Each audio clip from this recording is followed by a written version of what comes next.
Welcome to the Encore Audio Archives YouTube channel. I'm Taper Dave, and this is my channel. I've uploaded hundreds of talks here that I've recorded at meetings in West LA, and I've also recorded conventions starting in 2013. I've got a bunch of those up. And Walt and Mary Murray, the original owners of Encore Audio Archives, started the company in the 80s, and Walt recorded Joe and Charlie's and a bunch of stuff down in Vista, California. My sobriety date is June 20th of 1994.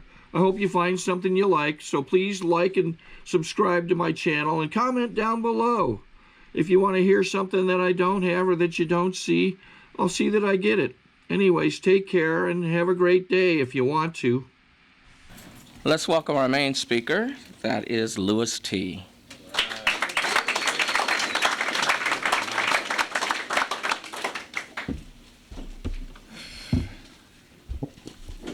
My name is Louis. I'm an alcoholic.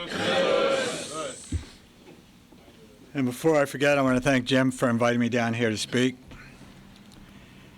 So if you don't like what I say, don't judge me, judge Jim. He picked me. I didn't want to be here. But I didn't have a date, so I couldn't say no. And I'm glad to see a lot of other guys in the same boat tonight.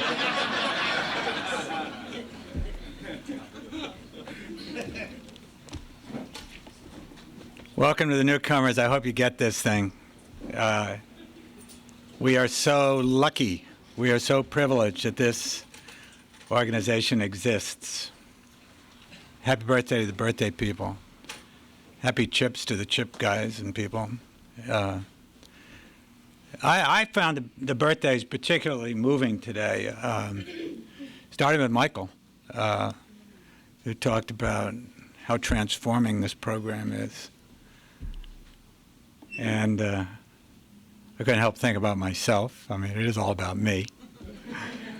When I came to this program, I was a self-obsessed person, unemployed, not in a relationship, and miserable.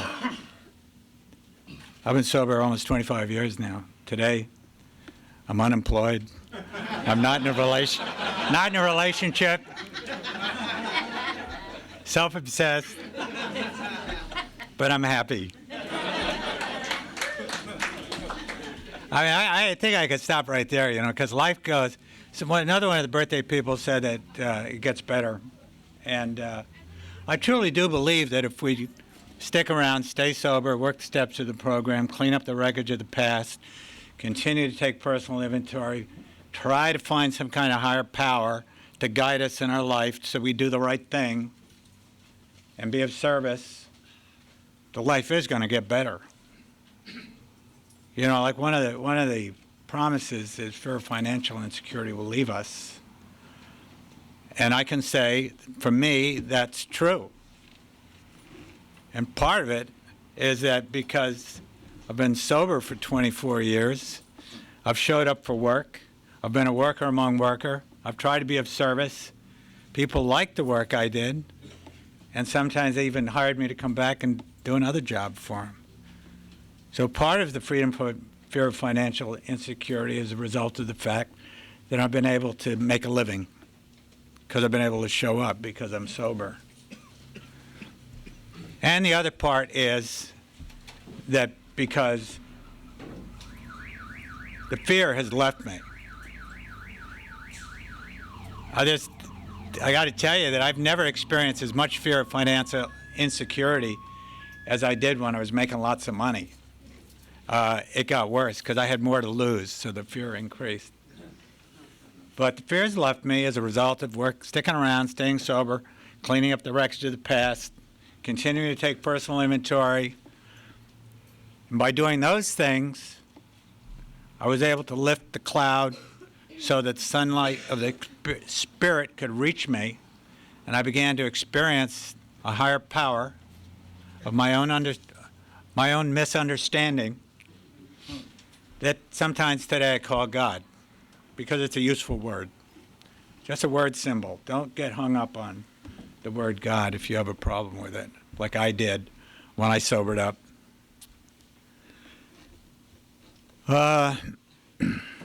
And two of the birthday people,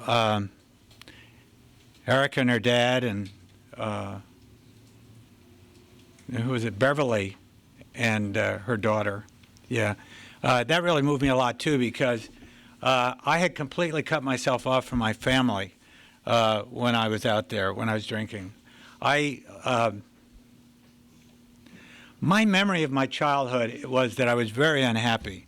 My memories were that my mother was very unhappy. She was crazy enough that they locked her up at one point. And I had an older brother who, in my memory, was a bully and made my life miserable. Now, I say that's in my memory because I'm an alcoholic. And that happened a long time ago. And those experiences that I had as a child passed through my alcoholic filter. And that's how I remembered them. But I don't know really, truly, what actually happened. All I know that was my memory. That is my memory of the experiences that I had as a kid. So as soon as I could get out of the house when I was 17, I left home, joined the Army, wound up in the 8th Infantry Division in Germany, discovered German beer. And if there was a gray line that us alcoholics crossed, I crossed it when I arrived in Germany and discovered Münchner Goldene Ochsen. I love beer. And booze was great for me because it gave me the courage. I discovered I had the courage to do stuff that I couldn't do when I was sober. My fears seemed to evaporate, and I could fight, chase women, and act like a jerk. And it gave me that liquid courage. And I drank for roughly 26 years. And in 1981, April 15, 81, it's not a magical number, but, well, it is in a way. I mean, it's connected to tax day, but had nothing to do with taxes, I'll tell you, my sobering up. I just, when I drank, I got into the worst trouble I could possibly get in from the get-go. When I was in the Army, I was court-martialed twice for alcohol-related offenses. Once I got drunk and stole a car because I couldn't get a taxi cab. Another time, it was supposed to be my last day in Germany in the Army. I went to town to say goodbye to my girlfriend. Now, the problem was I didn't have a pass. And they had a curfew, and I didn't return by midnight. And I was a sergeant at that point, and the NCOs kind of stuck up for each other. But I was supposed to be back by midnight, and I didn't show up. And about 3 or 4 in the morning, the charge of quarters got worried and reported me absent. And I came back in, and I had overslept, and I came back in the base, and I got court-martialed again for that. So, yeah, I used to get shit-faced from the very beginning when I drank. I remember really distinctly the feeling of getting into bed and putting one foot lying down, but leaving one foot on the floor to try to keep the room from spinning around. And I drank for another 26 years. And I came out to L.A. To get into the film business, and wound up with a little business on Sunset Strip in the 60s. And I had a little movie theater I operated across from the Whiskey A Go-Go. And I had this reciprocal deal with Elmer Valentine, who owned the whiskey, that his employees could come into my little theater, and if we could go into the whiskey every night. And I heard every great rock group from the 60s play during that period. And it was exciting. And I got to say, I'm not one of those people that say the best day drinking is worse than my worst day sober. I had some great times drinking. And booze was my medicine. And like I said, it lowered my inhibitions. It took away my fear. I can't say it evaporated my feelings of self-worth, but it drowned them sufficiently that I didn't feel them for a while. And and I could have a good time, and it worked for a long time. And it stopped working at a certain point. It stopped working, I think, well, it stopped working in 1981, but what led up to that was that, see, my story is different, too, in the sense that I didn't wind up in a dumpster, homeless, getting run over by a garbage truck. My life was going better than it had in a long time, because what happened to me is that after trying therapy, after trying psychoanalysis, after trying sex, drugs, rock and roll, and everything, I felt, well, the reason I'm depressed all the time, because I was a chronic depressive. I said, the reason I'm depressed all the time is that I've never been a success like some of my friends have become in the film business. So I worked very hard for a few years, very hard, and managed to put together 2 little films that I made that were well received, and doors were opening for me. And when I was working on those 2 little films, I controlled my drinking. I would binge on weekends, and I was able to do those 2 little movies. But once I finished the second one, and that was being well received, I started to feel like, well, okay, I've done the hard work. I can coast now. Things are taken off, and I started drinking. I started showing up for meetings drunk or hungover or late, and I had a moment of clarity one day, 4 o'clock in the morning. I woke up and called central office, asked where I could find a meeting, and they sent me to Architects of Adversity that day. I don't know why. I love architects. I am so glad architects existed.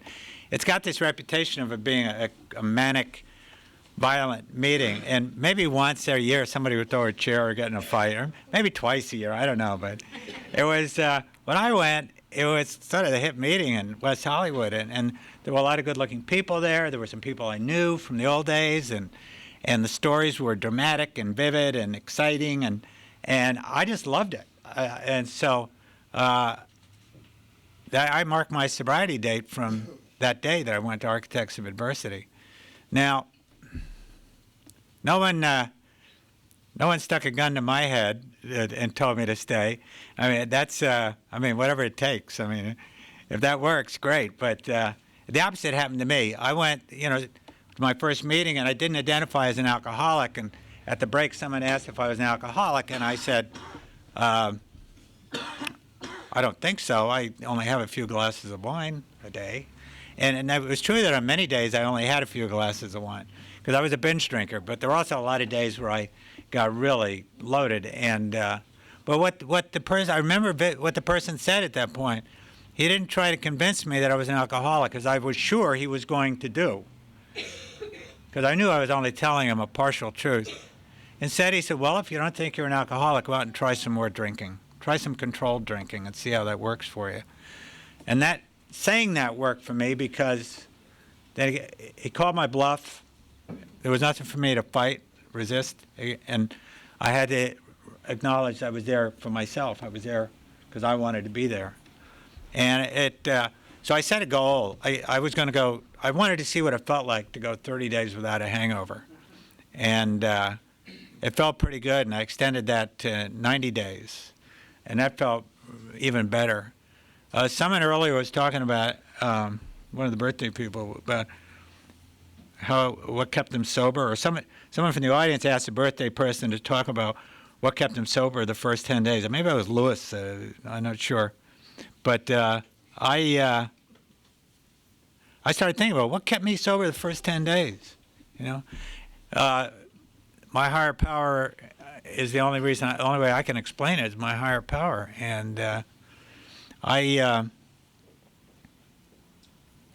because I went to that first meeting, I didn't identify as an alcoholic,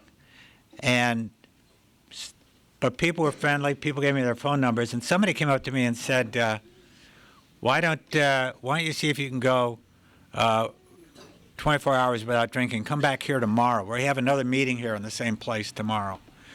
And I went home that night, and I didn't go out.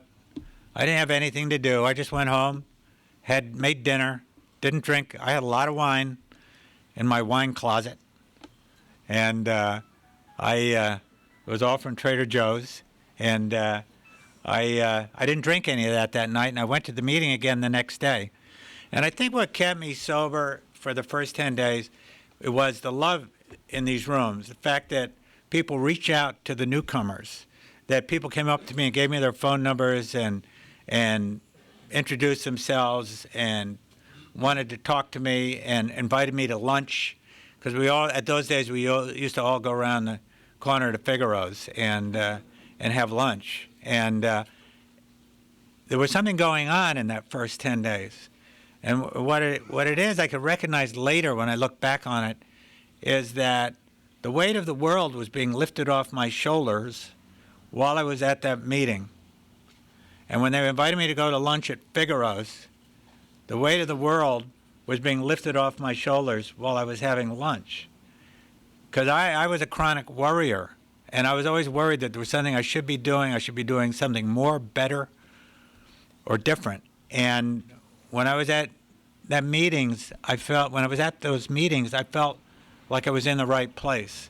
And when I was at Figaro's, I felt like I was in the right place. I wasn't thinking about, I should be somewhere else. I should be doing something more. I should be doing something better. I should be doing something different. No, I felt like I should just be doing what I was doing, which is hanging around with other people talking about the program. And during that 90 days, I heard the steps being read like we heard tonight. I heard that there were steps. I went to start going to speaker meetings, because another thing that kept me sober was I fell in and formed a gang with a lot of other sober people that I became friends with. And we would go from meeting to meeting together. We go to Architects at noon, and then we go to Rodeo in the evening, or Radford, or one of the other meetings. And or we go to movies sometimes, or just hang out. And so I found myself going around with a whole bunch of people, developing friendships, and we were kind of supporting each other's sobriety and staying sober. And we started going to speaker meetings, and I started hearing people with time talking about the steps and working the program and describing how the program had improved their life. And I could hear it in their voices. I could hear it in the way they spoke. I could hear it. I could hear the sincerity and truth of what they were saying. And I was also impressed at the conviction that people with time who had worked the steps seemed to have. Because I was a human chameleon when I sobered up. I still am in some degrees. When I came down here, I was trying to figure out whose pitch to give tonight. My friend Frank out there has got a great pitch. I thought maybe I'd tell his story. I mean, that's what I was like when I was drinking. I was trying to listen to what other people were saying and say the same thing. I was trying to figure out the secret of living, the secret of being alive and fitting into this world, because I didn't have a clue. And I heard people with time who were comfortable, whose lives seemed to be functioning, and it was all connected to the steps, the program. And also I heard the promises read of some meetings too.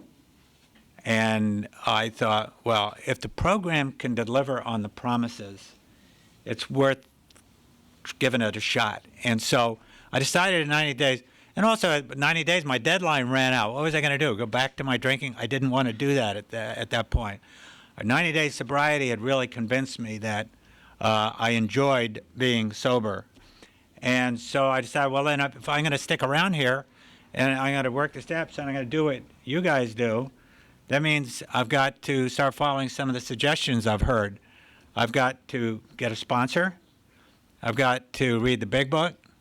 I've got to start working the steps. And so I asked a girl I was hanging around with who had a little more time than me, and, well, what do I do? How do I find a sponsor? And she said, pray for a sponsor. So I prayed for a sponsor, and within 2-3 days, I was having dinner at after 2 + 2, and there were about 8 of us sitting at a table, and the girl I was with said, that guy over there would make the perfect sponsor. And I don't remember reacting to what she said, but he pushed his phone number across the table, and that guy's my sponsor today. It's John Jay. Lee and I were talking earlier during the break. John Jay and his sponsor, Fred Ellis, were the two contractors that built this building that opened July 4th, 1977. So I got a connection to this place through my sponsor, which is another reason why I was looking forward to come down here tonight. And so I called John and asked if he would be my sponsor. And we had coffee. He met me for coffee, and he said what I say to sponsees is, I'll help you work the steps. Oh, wait, I'll be your friend. I'll help you work the steps. And hopefully within a year, you'll be independent of me.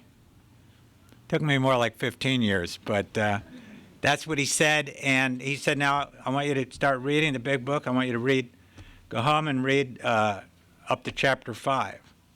And I said, well, it's 8 o'clock. He said, I don't care. Go home and read up to chapter 5. And then I want you to start on the 4th step. So I followed instructions. I went home, I read up to chapter 5, and I started working on my 4th step. Now, we didn't get into a big discussion about steps 1, 2, 3, and here's why. I was already admitting, the verb in the 1st step admitted we're powerless over alcohol and our lives are unmanageable. I had already been admitting for a number of days at meetings that I was an alcoholic. I knew clearly that I was an alcoholic because I've been trying to stop drinking for 2 years before I went to my first meeting. 2 years before I went to my first meeting, a girlfriend who was a recreational heroin user had told me to stop criticizing her heroin usage when I was an alcoholic. And even though I was pissed off at her, I started looking at my drinking. And by the time I went to my first meeting, I'd seen real clearly that if I had more than 2 glasses of wine, I started getting fuzzy-headed. If I had more than 2 glasses of wine, I'd start to feel it the next morning. But more importantly, if I had more than 2 glasses of wine, some little invisible switch would go off in my head that said, screw it, and I was out for the night. And so I also knew real clearly that drinking set off a phenomenon of craving that I couldn't control. Because many nights I would go out and say, I'm just going to have a glass of wine or a couple of glasses of wine with some friends, because I know a couple glasses of wine are great. I get a little buzz. I feel good. Won't have a hangover in the morning. And at 2 o'clock, Michael at Dantana's, which is one of my favorite watering holes, would be yelling, last call. And I'd say, God damn it, I did it again. Lost it again. So I knew I'd already done step 1 when I raised my hand, admitted I was an alcoholic. And I also, in that first 90 days, I got the whole part about my life being unmanageable, that I was not the center of the universe, that, yeah, I had a car in a garage and a house and all that kind of stuff, but emotionally my life was a shambles. And also in that 90 days, the process that led me to pick a sponsor and ask him to help me work the steps so that the promises would come true in my life was the process of working the 2nd step. While I was in that first 90 days, I saw real clearly that I didn't have to be locked up like my mother was to be insane. That when I was fearful of imaginary things like paying the rent 6 months down the line, that was a form of insanity. When I was fearful even about what you thought of me, that was a form of insanity. If I was holding a resentment towards somebody for something they did weeks, months, years ago, that was a form of insanity. And I started to get all that. I was sort of aware of that stuff. I was aware I had those feelings.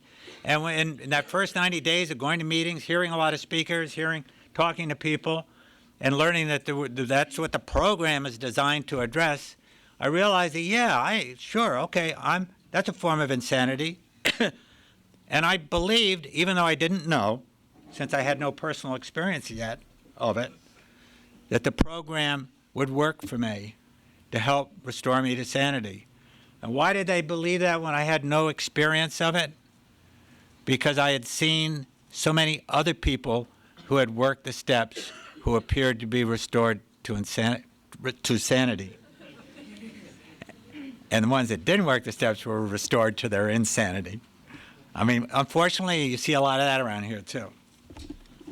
And it's no different than firewalking. I had an opportunity 15 years ago to firewalk because it was a little scene I was shooting in a film, and I actually needed a close-up of some feet kicking up sparks. And I hired one of these guys who was a professional firewalker to double for the actor. And he took a cord of oak logs and 2 cords and burned them down to hot coals, raked them out, forming a bed about 15, 20 feet long.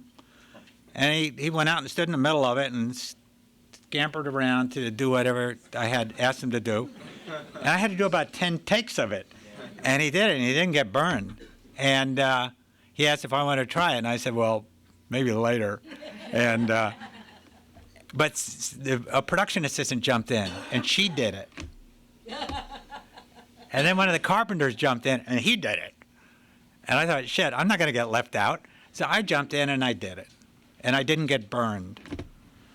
And the point of that story is that the only reason I did something which didn't make any sense at all was because I'd seen other people do it, and it worked for them. And the program is kind of like that.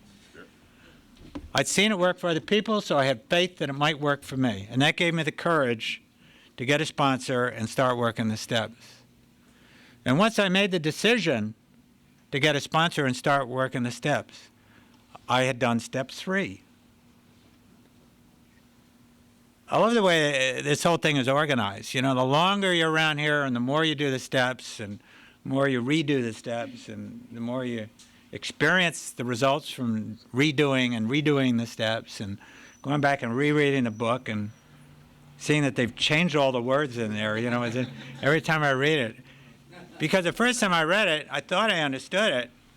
They were all recognizable words, symbols, but I didn't really understand it. It's only as a result of doing this deal and then going back and reading the book that I started to say, oh, that's what they were talking about. So, forget where I was going with that, but the ingeniousness of the way these steps are structured is what I was talking about. You know, it's so I'd done the first 3 steps by the time I asked my sponsor to sponsor me, and then we embarked on steps 4 through 9, which are the cleaning up the wreckage of the past steps. And I thought it was a slow poke. It took me almost 2 years to complete my 9th step. And it would have been a lot sooner, except I had a couple of emotional amends to parents that I didn't want to make because I hadn't done anything to them. It was all about what they had done to me. Once again, the educational process of hanging around here and talking to other people and hearing other people share that, where I started learning some important things about making amends to my parents, you know, and I heard things like, because I blame my parents, especially my mother, for making me the insecure wreck that I was. And I heard things like, it's not what they did to you who made you who you are.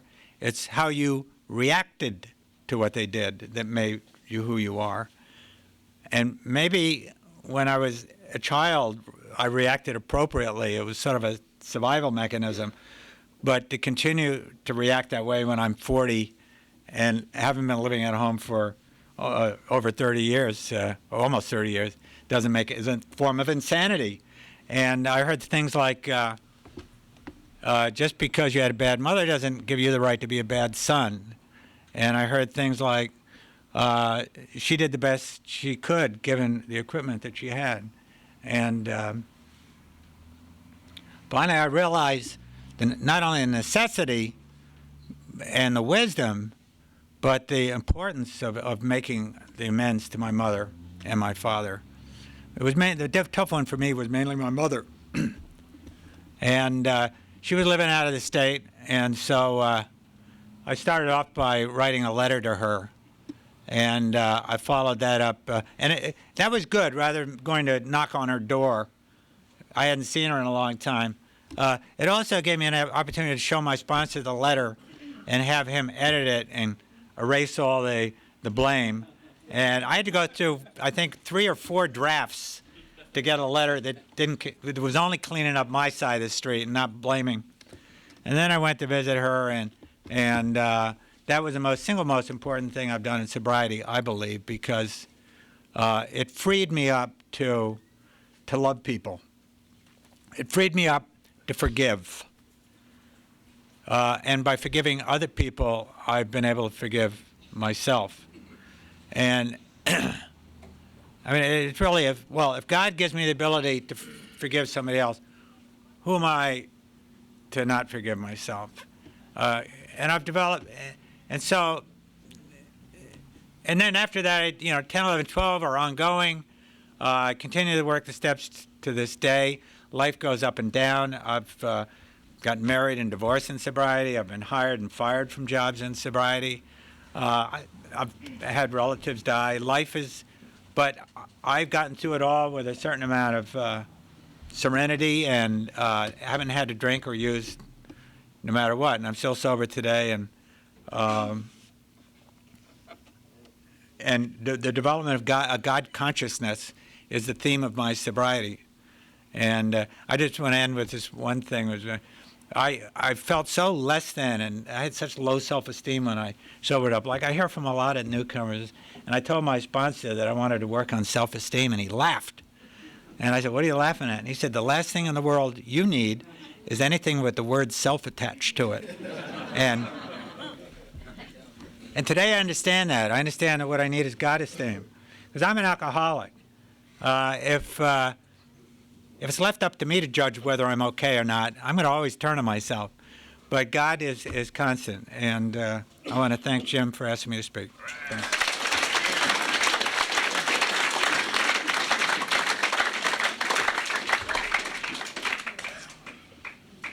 I think we got a great talk going on here. Thanks for watching the channel. Taper Dave here. Just curious, do you think this is better than Zoom? Okay, this is how I prepare my drone for launching. I like to do it inside the cab of my truck so I'm not standing outside in the weather. To install the joysticks for control, up and down, right and left, powered on. I have an Android phone that I use to connect it to the drone with, and it's actually controlled through the iPhone, through an app. Oops, wrong way. It's actually controlled through the iPhone, or through this Android phone, through the app. It's actually controlled through the Android phone through an app, and you connect it through this short connection right here.